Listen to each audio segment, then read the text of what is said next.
qui reçoit donc le baptême, et puis l'ampoule lustrale qui est portée par, semble-t-il, un ange. Mais ce qui est assez curieux, c'est que c'est dans une espèce d'orbe qui est de couleur bleu, blanc, rouge. C'est assez drôle, c'est-à-dire que comme s'il y avait eu une espèce de prescience du moine copiste de l'époque qui l'entourait. En tout cas, ce baptême de Clovis en 496 est d'une très grande importance. Pourquoi cette très grande importance ? Parce que ce baptême va avoir 3 conséquences essentielles. D'abord, le soutien de l'Église et des évêques au nouveau pouvoir. Deuxièmement, l'interdiction des mariages claniques. Puisque tout le monde devient chrétien, les évêques vont interdire les mariages claniques. Ça va empêcher la constitution d'ethnie. Et enfin, la 3e conséquence essentielle, l'amalgame qui va être voulu et facilité par la religion entre donc ces tribus barbares franches et le peuple d'origine qui étaient les Gaulois devenus gallo-romains après 5 siècles d'occupation romaine. Et donc le peuple français va ainsi naître de cette fusion entre ces Gaulois devenus gallo-romains après la conquête de César, donc qui étaient restés gaulois mais qui avaient pris un certain nombre de mœurs et coutumes romaines, et qui vont donc se marier et fusionner avec cette tribu barbare d'origine allemande, on peut dire d'origine germanique en tout cas, qui sont les Francs. On va donc ainsi voir apparaître le peuple français comme un peuple tout à fait original. On avance dans l'histoire et à la fin du 8e siècle, l'un des chefs francs, Carolus Magnus, ça veut dire le grand Charles parce qu'il est grand, je crois qu'il mesure 1m80 ou... Non, il est petit. Bon. En tout cas, donc, Carolus Magnus, que l'on appelle Charlemagne, rassemble sous son autorité une vaste partie de l'Europe occidentale. Je dis une vaste partie, c'est la partie qui est en jaune. Vous voyez qu'on est très loin d'avoir une Europe unie. Quand je vois que l'Union européenne, par exemple, distribue un prix Charlemagne, c'est une plaisanterie. Vous voyez que l'empire de Charlemagne, enfin c'est pas un empire, je vais en parler dans un instant, les conquêtes qu'il fait représentent l'équivalent actuel de la France moins la Bretagne, une partie, la partie nord-est de l'Espagne, c'est-à-dire la Navarre, la Catalogne, le nord de l'Italie, une partie de ce qui est actuellement, enfin ce qui est actuellement la Belgique, les Pays-Bas, une partie de ce qui est actuellement l'Allemagne, l'Autriche et puis également peut-être un morceau de Roumanie, de Hongrie, pardon. Mais donc vous voyez que c'est un ensemble politique relativement important, mais qui est loin quand même de représenter toute l'Europe. Néanmoins, pour la première fois depuis des siècles, on a sous l'autorité d'une seule personne cette partie de l'Europe occidentale qui a été réunie. Ça mériterait des nuances, bien entendu, parce que nous sommes dans un système féodal avec toute une série de relations, vous savez, entre les suzerains et les vassaux, entre les fiefs et les hommages. Mais nous avons à peu près ce système. Et c'est alors que l'idée impériale va ressusciter en Occident. Charlemagne décide, sur les conseils des gens qui l'entourent, de ressusciter le mythe de l'Empire universel en Europe occidentale. Et il le décide d'autant plus, je reviens sur ma planche antérieure, l'Empire byzantin, à cette partie de l'histoire, les territoires de Charlemagne sont bordés au sud-est par ce qui est actuellement la Croatie, qui dépendent de l'Empire byzantin, et sont bordés au sud-ouest par l'Espagne, qui à l'époque est musulmane, puisque c'est l'émirat de Cordoue.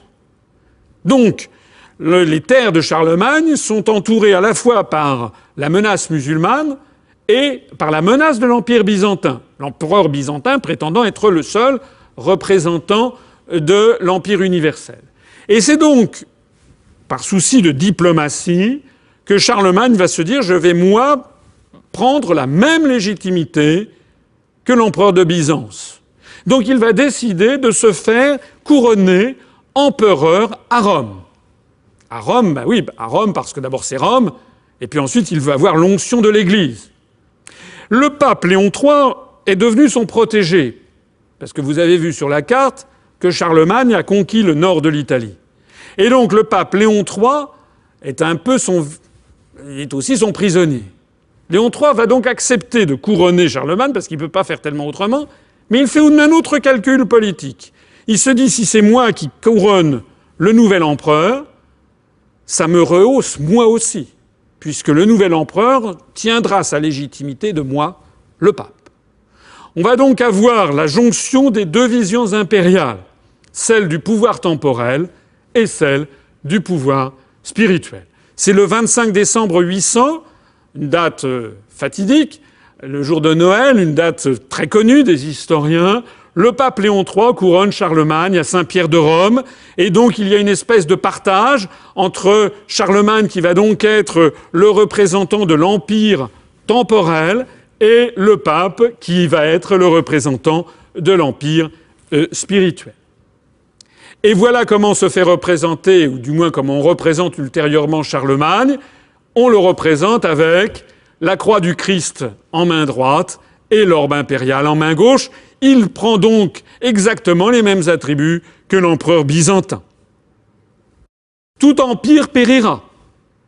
Et 43 ans après, cet empire carolingien disparaît déjà. Puisque ce que Charlemagne avait réussi à unifier par la force, dès qu'il meurt, ses successeurs se déchirent. Ce n'est pas ses fils, ce sont ses petits-fils. Et l'histoire a eu cette ruse, c'est qu'il a eu 3 petits-fils. S'il n'en avait eu que 2, il y aurait eu sans doute des millions et des millions de morts en moins. Mais il en a eu 3. Il a eu Charles le Chauve, à qui le traité de Verdun, en 843, accorde la partie occidentale de l'Empire carolingien. Parce que nous sommes à une époque qui est l'époque médiévale, et où on ne fait pas la différence entre ce qui est l'héritage personnel et les affaires de l'État. Donc, comme il y a 3 petits-fils, on décide de partager en 3 l'Empire carolingien. On va donc donner à Charles le Chauve la partie occidentale, on va l'appeler la Francie occidentale.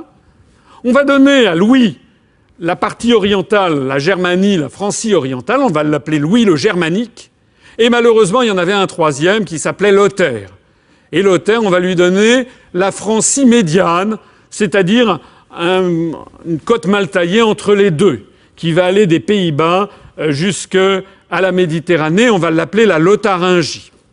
Vous savez que c'est le nom qui va donner le nom de la Lorraine. La Lorraine, c'est la Lotharingie, ça vient de là. Mais vous savez aussi que ce partage a eu une suite terrible pendant des siècles et des siècles. C'est qu'il va y avoir une guerre constante entre le monde de la Francie occidentale, qui est le début de la France, et le monde germanique pour essayer de s'approprier la partie de Lothaire. Donc tous les conflits à venir entre, si j'ose dire, la France et l'Allemagne, ou la France et le Saint-Empire romain, sont inscrits dans cette carte. C'est une ligne de fracture fondamentale. L'Europe continentale de l'Ouest est coupée en 3 morceaux depuis 843. C'est une fracture extrêmement présente, encore 12 siècles après. Je peux vous assurer, vous le savez certainement, mais nous avons parmi nos adhérents quelqu'un qui travaille nous en avons 2 d'ailleurs, nous avons 2 Français expatriés qui travaillent en Allemagne, qui sont des germanophones et qui, après plusieurs années de travail en Allemagne, se rendent compte à quel point les peuples sont dissemblables et à quel point, d'ailleurs, les peuples s'ignorent de plus en plus. Les Français sont beaucoup moins avertis de ce qui se passe en Allemagne qu'ils ne l'étaient il y a 50 ans, par exemple. Le 2 février 962, on avance dans l'histoire, un roi de Germanie, un des descendants donc de Louis le Germanique, décide à son tour de relever la couronne impériale. Il s'appelle Othon Ier le Grand. Il décide de ressusciter l'Empire universel et il décide de faire comme l'avait fait en 800 Charlemagne, c'est-à-dire d'aller se faire couronner par le pape, c'est le pape Jean XII à l'époque, le 2 février 962. Il prétend à son tour s'inscrire dans la lignée historique de l'Empire romain et de l'Empire carolingien, et donc il décide de créer le Saint-Empire romain germanique. C'est une création qui va durer jusqu'au début du XIXe siècle et qui sera supprimée par Napoléon Ier. Donc c'est quelque chose qui va durer 900 ans.